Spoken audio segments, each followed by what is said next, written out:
አእምሮህ በምስጢር ሕይወትህን እየተቆጣጠረው ነው። በሕይወትህ ውስጥ ቆም ብለህ ለምን ሁል ጊዜ ተመሳሳይ ስህተት እንደምትደግም አስበህ ታውቃለህ? ለምንድነው የምትጠላው ሥራ ውስጥ ለዓመታት የምትቆየው? ለምንድነው የራስህን ግንኙነት በራስህ የምታበላሸው? ወይም ደግሞ አቅምህን እየገደለው እንደሆነ እያወቅህ ለምን አንድን መጥፎ ልማድ ማቆም ያቅትሃል? ሕይወትህን እየመራኸው ያለኸው አንተ እንደሆንክ ይሰማሃል አይደል? ትነቃለህ፣ ውሳኔዎችን ትወስናለህ፣ ቀኑን ሙሉ ትንቀሳቀሳለህ። ነገር ግን እስካሁን ከሰማሃቸው እውነታዎች ሁሉ እጅግ አስደንጋጭ የሆነውን እውነት ልንገርህ። ሕይወትህን እየመራኸው ያለኸው አንተ አይደለህም። አንተ መሪ አይደለህም። አንተ በምስጢራዊ መንፈስ በሚነዳ መኪና ውስጥ ያለህ ተጓዥ ብቻ ነህ። ያ ምስጢራዊ ኃይል ንዑስ አእምሮህ subconscious mind ነው። አሁንም በዚህ ሰዓት የምታደርገውን እያንዳንዱን ነገር በምስጢር እየተቆጣጠረው ያለው እሱ ነው። የጠዋት ልምድህን አስብ። በመንገድ ላይ መኪና ሲቀድምህ የሚሰማህን ስሜት፣ ወይም የባንክ አካውንትህን ስታይ የሚሰማህን ጭንቀት አስብ። እነዚህን ስሜቶች ሆን ብለህ መርጠሃቸው ነው? አይደሉም። ዝም ብለው ይከሰታሉ። እኛ በምክንያትና በሎጂክ የምንመራ እውነታን አይተን ውሳኔ የምንወስድን ፍጥረታት እንደሆንን ማመን እንወዳለን። ነገር ግን ሳይንስ የሚነግረን ሌላ ታሪክ ነው። ከሕይወትህ ውስጥ 95% የሚመራው በአውቶፓይለት ወይም በልማድ ነው።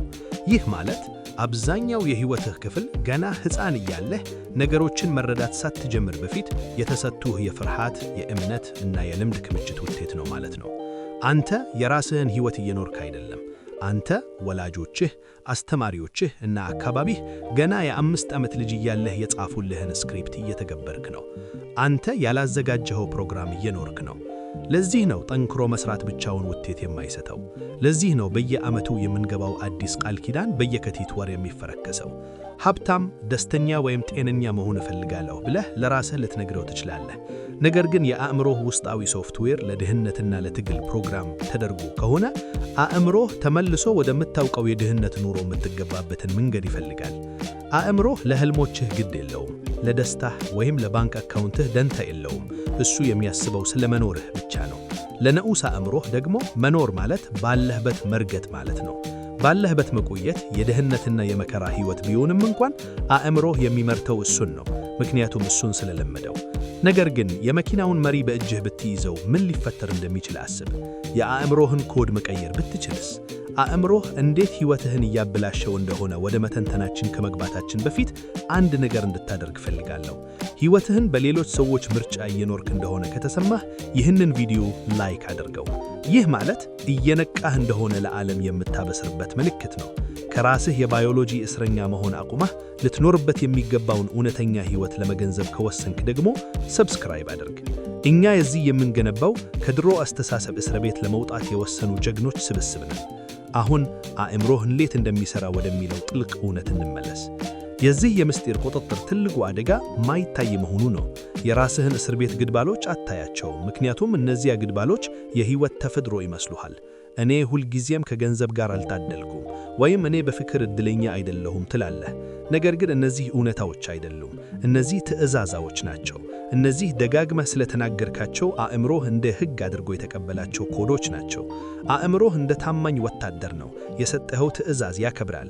እኔ የማይሳካልኝ ሰው ነኝ ካልክ አእምሮህ የሚመጡትን ስኬት ዕድሎች ሁሉ ዘግቶ ውድቀቶችህን ብቻ እንዲታዩ ያደርጋል። ባለህበት እንድትረግጥ ያደርግሃል። ከዚህ እስር ቤት ለመውጣት የራስህን አስተሳሰብ ታዛቢ መሆን አለብህ። ብዙ ሰዎች አስተሳሰባቸውን እንደ ራሳቸው ማንነት ያያሉ። በውስጣቸው አትችልም የሚል ድምፅ ሲሰሙ እውነት ይመስላቸዋል። ነገር ግን አንተ ያ ድምፅ አይደለህም። አንተ ያንን ድምፅ የምትሰማው ሰው ነህ። አእምሮህን እንደ ውቅያኖስ፣ ሐሳቦችህን ደግሞ በውቅያኖሱ ላይ የሚነሱ ማዕበሎች አስብ። ለሕይወትህ ለመቀየር ወደ ጥልቁ መግባት አለብህ። ስለ ራስህ የምታምንባቸው ሁሉ መጠራጠር ጀምር። አትችልም ያለው ማን ነው?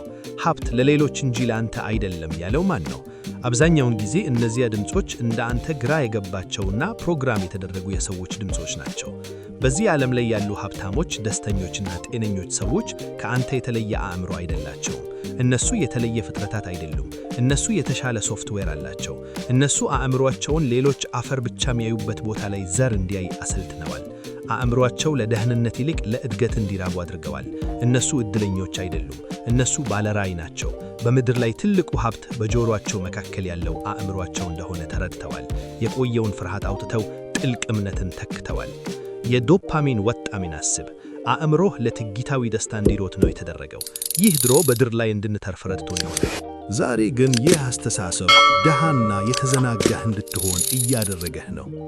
ለሥራህ ጊዜ ከመስጠት ይልቅ ለሰዓታት ስልክህን እንድትጎረጉር የሚያደርግህ እሱ ነው። የማያስፈልጉህን ነገሮች ለማይወዱህ ሰዎች ለማሳየት ብለህ እንድትገዛ የሚያደርግህ እሱ ነው።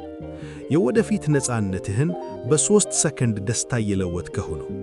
ሕይወታቸውን የተቆጣጠሩ ሰዎች ግን የደስታ ምንጫቸውን ቀይረዋል።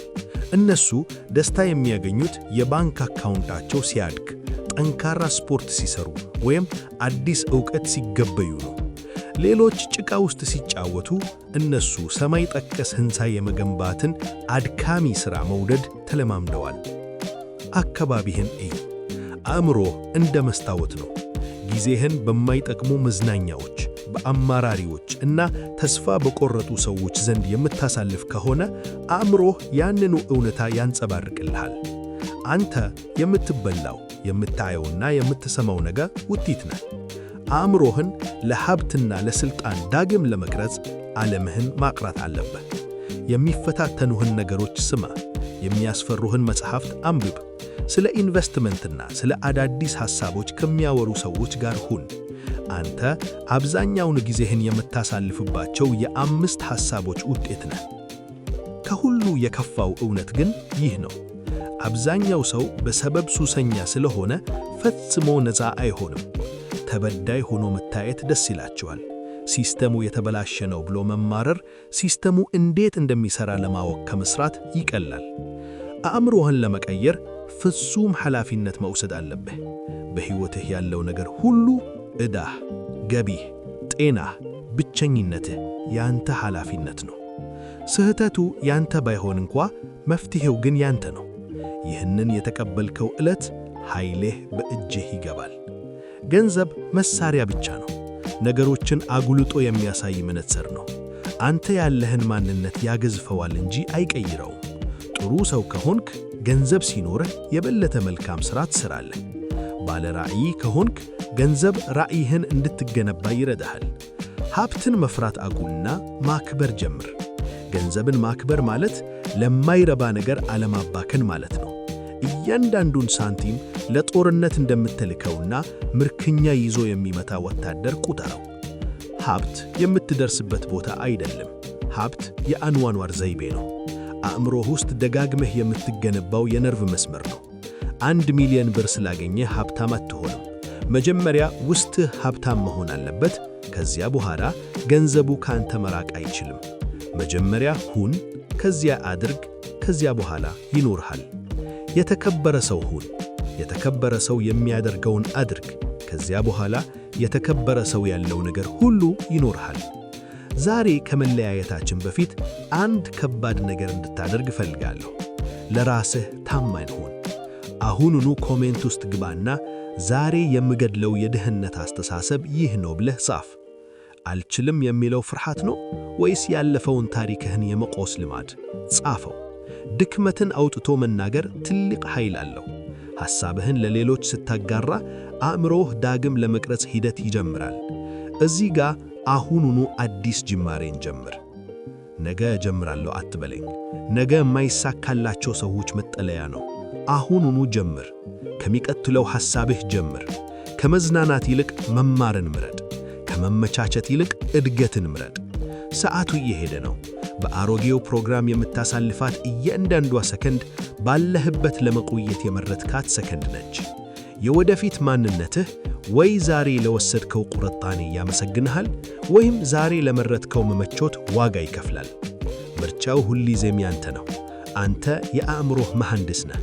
አንተ የሕይወትህ ኮደር ነህ። ስለዚህ ልትደረስበት ለምትመኘው ትልቅ ሕይወት ስትል ጎጆ መስራት አቁምና ቤተ መቅደስ መገንባት ጀምር። ዓለም አንተን በትክክለኛው ማንነትህ እየጠበቀችህ ነው። ትኩረትህ አይበተን። ተራብ።